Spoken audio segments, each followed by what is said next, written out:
The text message arrived at 3:47 a.m., its blue light cutting through the darkness of my study. I was still awake, reviewing investment portfolios, a habit that had helped build my fortune, though my family still thought I worked night security at an office building. Dad's gone. Heart attack. Don't bother coming to the funeral. Mom doesn't want you there. None of us do. Don't make this harder than it needs to be. My sister Catherine, always efficient, even in cruelty. I stared at my phone, memories flooding back of the last time I'd seen our father, 6 months ago, at the family's annual summer gathering. Still working that dead-end security job, Alex? He'd asked, not bothering to hide his disappointment as he stood in front of his newly renovated mansion. At your age, I was already running my own company. What he didn't know, what none of them knew, was that I owned not just a company, but an entire investment firm. Sullivan Capital Partners, though they knew it under a different name, the one I used to hide my identity when I started buying up their mortgages. I set my phone down and turned to the wall of monitors in my study, each displaying different financial portfolios. With a few clicks, I pulled up the ones that mattered most tonight. The mortgage documents for every family member's home. Catherine's lakefront property, bought at the height of her surgeon husband's success. My brother Michael's sprawling ranch house, purchased with money from his thriving law practice. Mom and Dad's mansion, recently refinanced to fund Dad's latest business venture. Even my youngest sister Emma's townhouse, which she'd barely managed to qualify for with her interior design income. All of them, every property, owned by my holding companies through a complex web of financial instruments they'd never bothered to understand when signing their refinancing documents. They'd been so eager to get lower interest rates, to free up cash for their extravagant lifestyles, that they never questioned why some anonymous investment firm would be so generous. I picked up a framed photo from my desk, the last family picture where I'd been included, taken 15 years ago at my college graduation. Back then, they'd still had hope that I'd make something of myself, follow in Dad's footsteps, become another success story they could brag about at country club dinners. Instead, I chose a different path. While they chased appearances, I chased fundamentals. While they bought luxury cars on credit, I took night classes in finance and investment law. While they bragged about their addresses in exclusive neighborhoods, I quietly built an empire in the shadows. Another text lit up my phone. Catherine again. Service is Thursday at Street Michaels, 11 a.m. Mom's clear about this, Alex. You showing up would just remind everyone of Dad's biggest disappointment. Honor his memory by staying away. I opened my laptop and began typing an email to my attorney. It was time to set things in motion. After years of hiding in the shadows, of playing the family failure while secretly holding the strings to their financial lives, the moment had finally come. Janet, I wrote, initiate Protocol Family Trust. Begin with Property Clause 7.3. The response came within minutes, despite the early hour. Janet had been waiting for this day as long as I had. All documents prepared. Do you want to proceed with full disclosure or stage revelation? I thought about Catherine's texts, about Dad's final words to me at that summer gathering. At least your siblings made something of their lives. At least they gave me something to be proud of. Full disclosure, I typed back. Send everything to their lawyers first thing in the morning. And Janet? Make sure the mortgage documents are on top. I leaned back in my chair, watching the sun rise over the city through my penthouse windows. Most people would probably expect me to feel satisfaction in this moment, maybe even joy. But all I felt was a deep, hollow ache where family should have been. My phone buzzed again. Emma this time. The youngest, the only one who occasionally showed a hint of kindness. Alex, I know Kath told you to stay away. But maybe we could meet before Thursday. Coffee? There are things about Dad you should know. Too little, too late. I had already set the wheels in motion. By this time tomorrow, their perfectly curated lives would begin to unravel. Not through any active malice on my part, but simply through the revelation of truth they'd been too proud to see.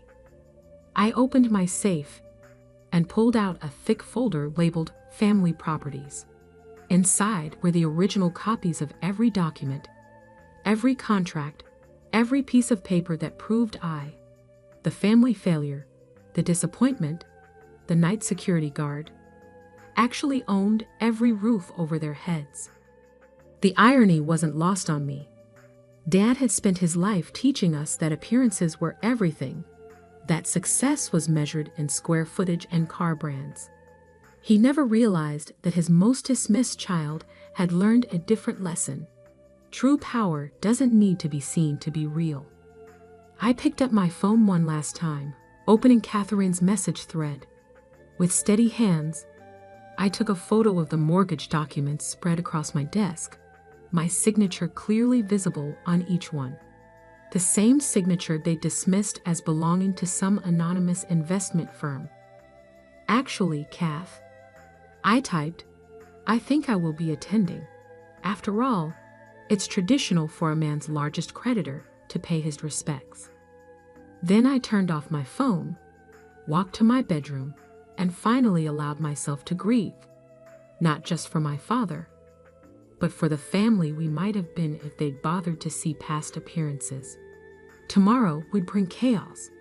Tomorrow would bring revelations that would shatter their carefully constructed world.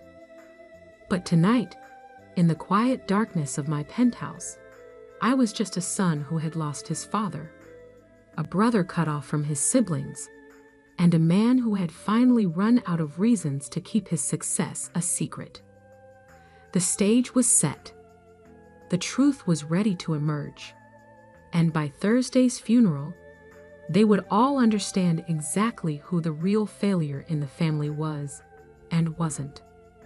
The law offices of Brandenburg and Associates opened at 9 a.m. sharp. By 9:05, their conference room was already filling with attorneys representing every member of my family. Janet had done her job well. The documents had arrived exactly on schedule. I watched through the security feeds I'd had installed months ago. Another investment nobody questioned. Catherine arrived first, her surgeon husband Thomas and Tao, both still carrying the artificial confidence of people who thought they controlled their own destiny. Michael showed up minutes later, his law degree apparently not preparing him for what he was about to read. Emma slipped in last, looking smaller than usual in her designer clothes that I knew she could barely afford. Mom didn't attend. She was probably still at the mansion, planning Dad's funeral, arranging the elaborate send-off he would have wanted.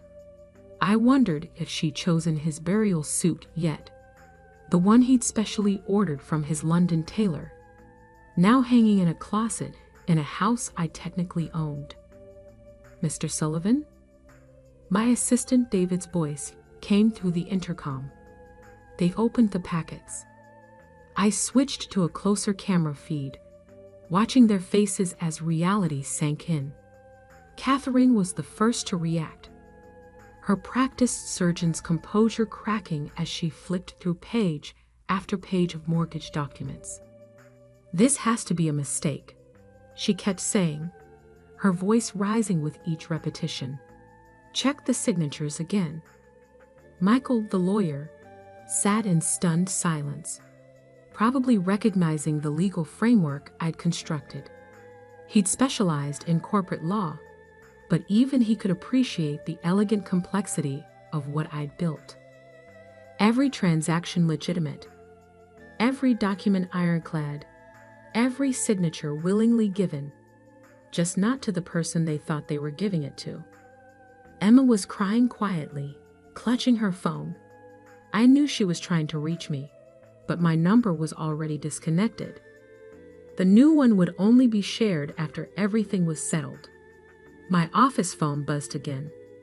"Sir," David said, "Catherine's husband is demanding to speak with the firm's principal. He's becoming aggressive."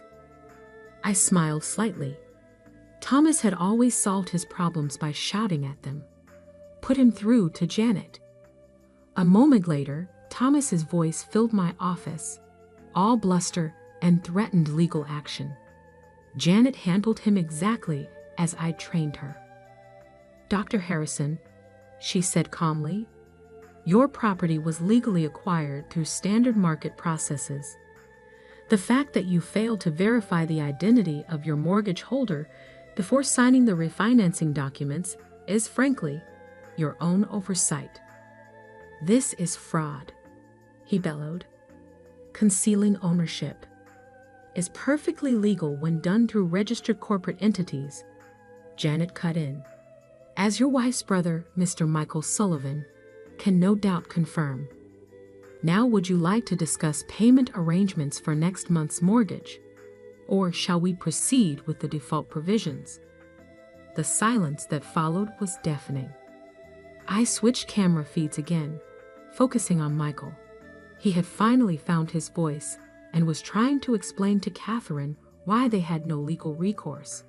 His face had taken on the gray pallor of someone watching their world collapse. My phone buzzed. Emma again, this time with a text. "Alex, please. We need to talk. I know we've been awful, but this will destroy Mom." Right after losing Dad, I almost replied. Emma had always been different from the others, less caught up in the family's obsession with status. But then I remembered last Christmas, when she joined the others in mocking my simple lifestyle and lack of ambition. She laughed along when Catherine suggested I serve drinks at her next dinner party, since I was used to circus work anyway. Instead of responding, I opened my laptop and began typing an email to my property management company. They needed to be prepared for what was coming. Either a flood of late payments from my suddenly humbled family members or a series of eviction proceedings. The next few hours brought a cascade of increasingly desperate messages. From Catherine, "Whatever game you're playing, stop it now. You're disgracing Dad's memory." From Michael, "This won't hold up in court. I'll find a way to break these contracts." From Thomas, "You pathetic little man. You think this makes you powerful? Wait until everyone knows what you've done." I saved each message, adding them to my collection of family communications. 15 years of dismissals, insults, and exclusions, all carefully archived. Someday, perhaps, they would understand that this wasn't about revenge. It was about truth. At 2 p.m., my mother finally called. I let it go to voicemail, then listened as her voice cracked with emotion. "Alexander James Sullivan, how dare you do this? Today of all days? Your father would be so ashamed. We gave you everything, every opportunity, and this is how you repay us? By becoming some sort of a financial predator?" I saved that message too, right next to the one from last year where she told me I wasn't welcome at Thanksgiving unless I did something about that embarrassing job. Janet's voice came through the intercom again. "They're leaving the law office, sir. Would you like me to proceed with Phase 2? Phase 2, the revelation about the business holdings, because the properties were just the beginning. Over the years, I'd acquired controlling interests in Thomas's medical practice building, the strip mall where Emma's design studio rented space, and the office complex where Michael's law firm was headquartered. Not yet, I decided. Let them absorb this first. Some lessons need to be learned slowly to be learned well. I turned back to my monitors, Watching my siblings emerge from the law office, they looked shell-shocked, their expensive clothes and perfect hair no longer projecting the confidence they'd worn like armor just hours ago. Catherine was already on her phone, probably calling her banker friends, looking for a way out. She wouldn't find one. I'd made sure of that years ago, carefully building relationships with every major lender in the city. To them, I was Alexander Morgan, CEO of Morgan Investment Group. None of them knew Morgan Investment Group was just one arm of Sullivan Capital Partners. Michael walked to his car alone, his usual strutting walk replaced by something more hesitant. He'd finally met a legal problem he couldn't solve with charm and family connections. Emma stood on the sidewalk the longest, still clutching her phone, still hoping I'd respond. Of all of them, she was the only one I felt a twinge of regret about. But family loyalty, I'd learned, was an all-or-nothing proposition. I picked up my own phone, looking at the last photo I had of all of us together.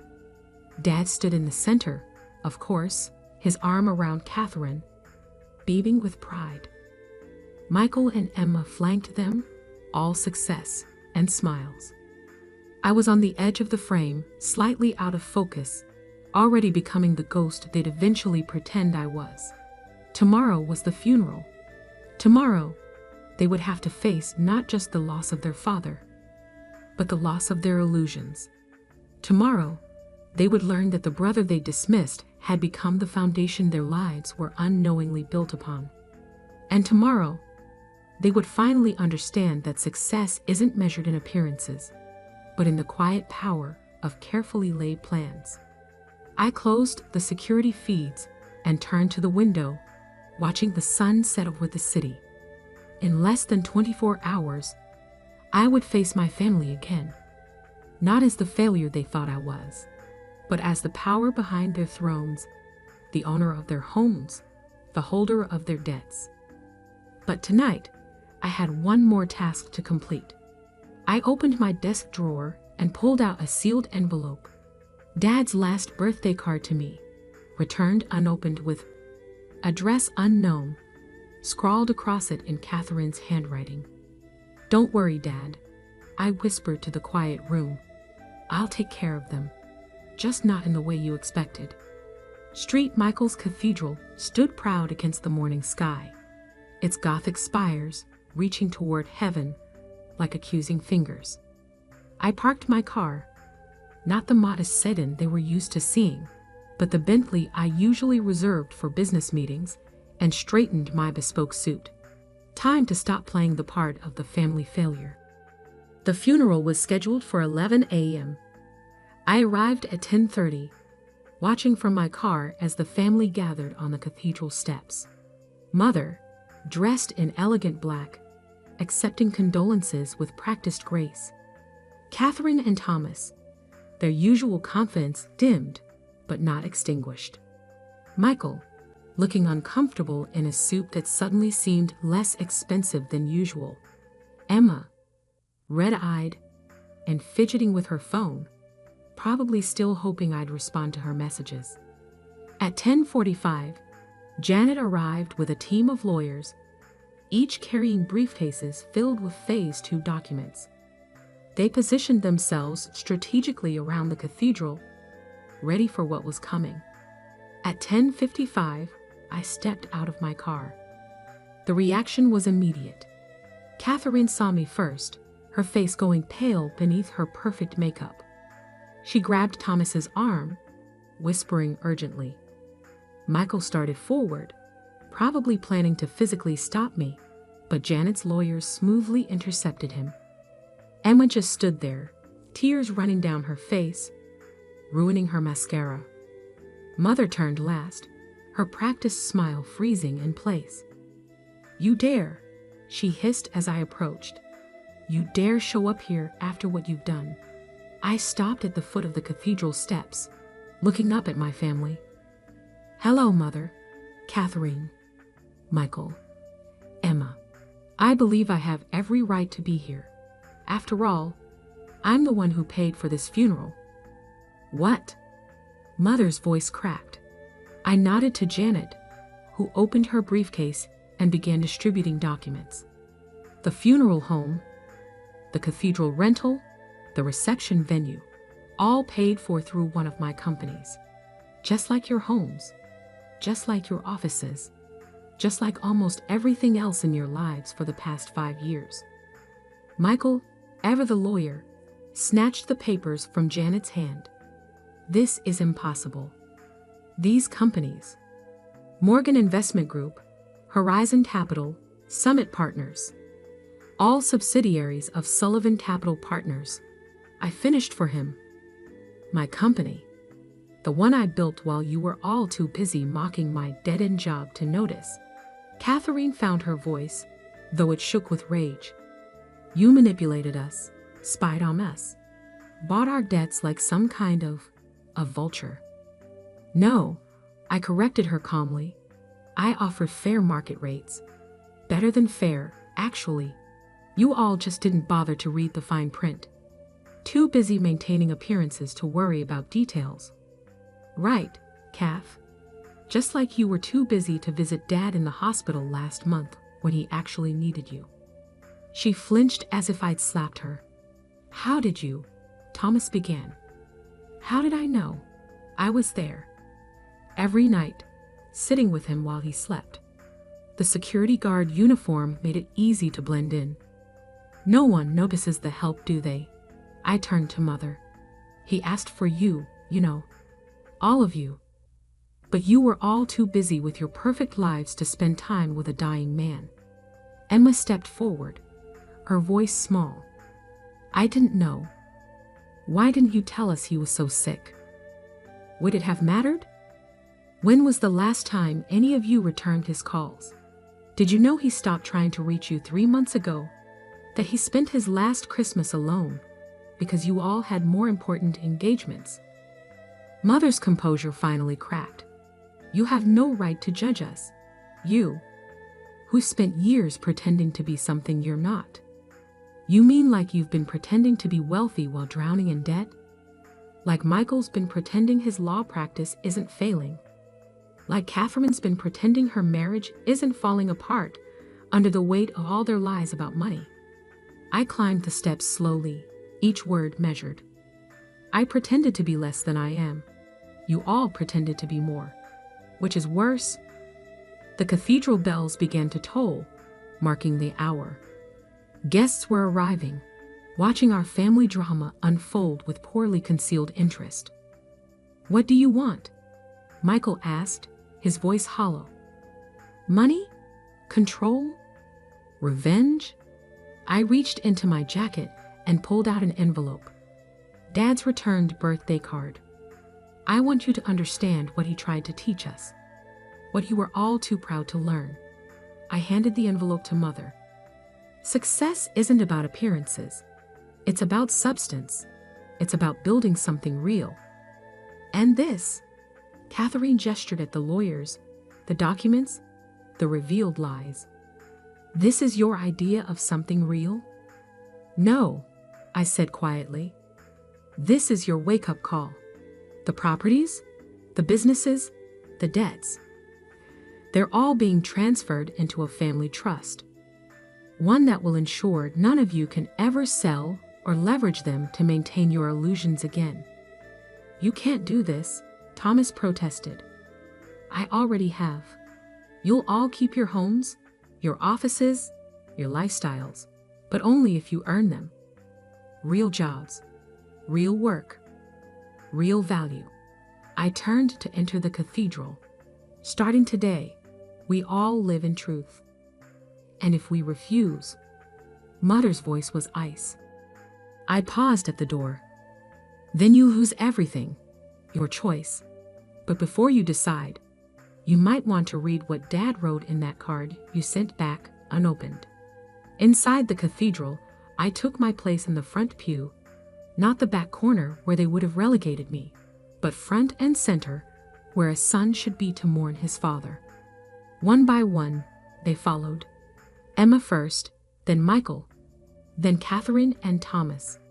and finally Mother. As the service began, I opened my copy of Dad's last card, the one he'd given me personally during those night visits at the hospital. His shaky handwriting filled the page. "Alex, my quiet son, I finally understand what you've built, what you've become.